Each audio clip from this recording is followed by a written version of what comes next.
Mr. Sachdev, the international impression that China is often given is that it functions in a silo when it comes to the way in which the international community looks at it.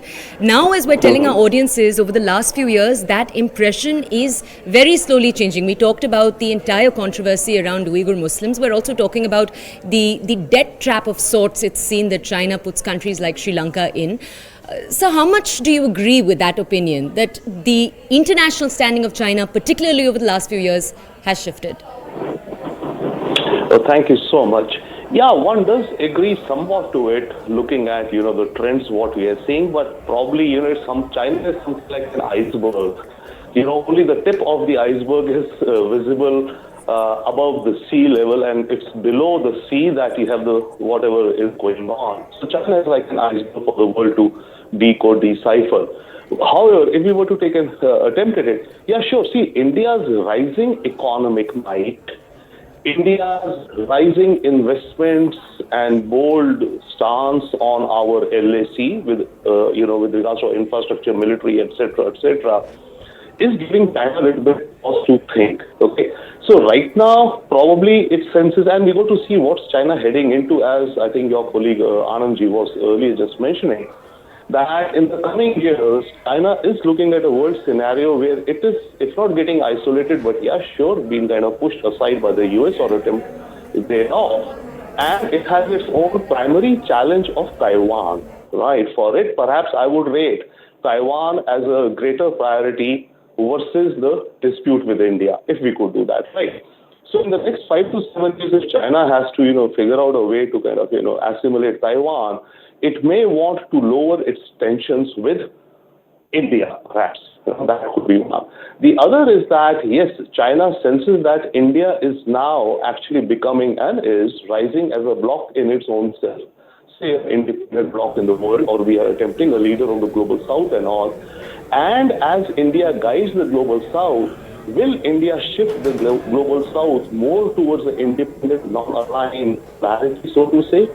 Right? Whereas that would be something to the detriment of China. I mean, we may not go as an ally or a partner with the West, but we think that the West is also not so much of a devil. Okay, everyone is a devil out there, right?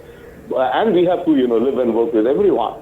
So what India, like even the just concluded BRICS and the upcoming G20, etc., India's views and leadership are getting a resonance in the global south as well as in the West and America, right? So if India continues leading this path, which we will, of course, it will create, in the longer term, I think, larger geopolitical pressures against China.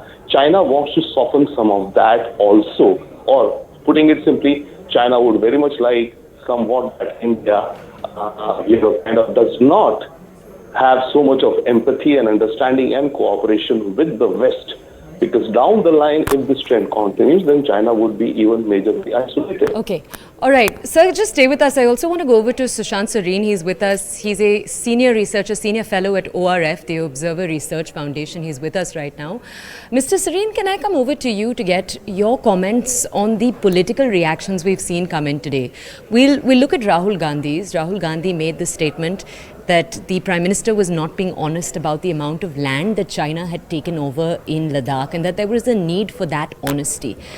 Mr. Sareen, can you tell our audiences first, what confirmed details do we have about any land that China does have since 2020? That's question one. And question two, can you also tell us, historically speaking, how has the Congress, when they've run the government, how have they handled this? In situations like this, have they been very open, very forward about such information? Look, clearly they haven't been very open about it. And in fact, there is a report which was filed by the then Foreign Secretary, Samsaran. I think it was after he retired.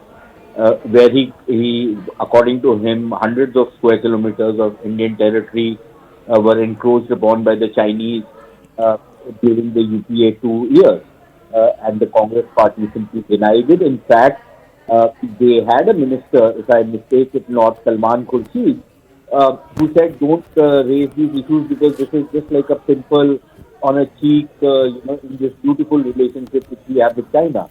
So that was the kind of obsequiousness and pusillanimity that we saw during the UPA 1 and 2 years. Uh, and compared to that, while the Chinese did try to, push ahead this time, they did try to encroach on some areas. The response from the Indian side has been very robust. There Okay. are over 60,000 troops which are stationed along the line of control.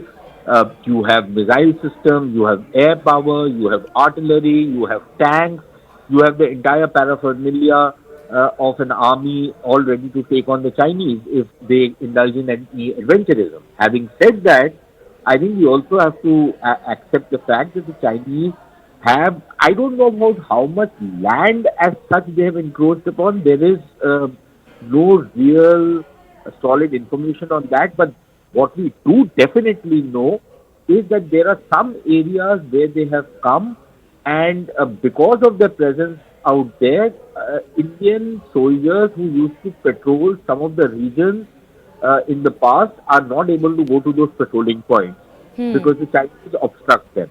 Now, technically, you can construe that to mean that the Chinese, if you prevent somebody from going to his own territory, then that territory is virtually lost to you. And that is where the standoff is. The second problem with the Chinese right now is that because the Chinese have come with such strong force uh, virtually to the LAC, and we've had to make mirror deployments, there is tension out there in that region. Okay.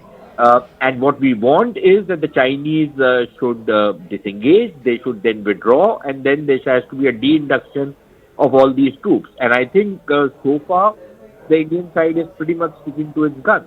That is the situation as we know it.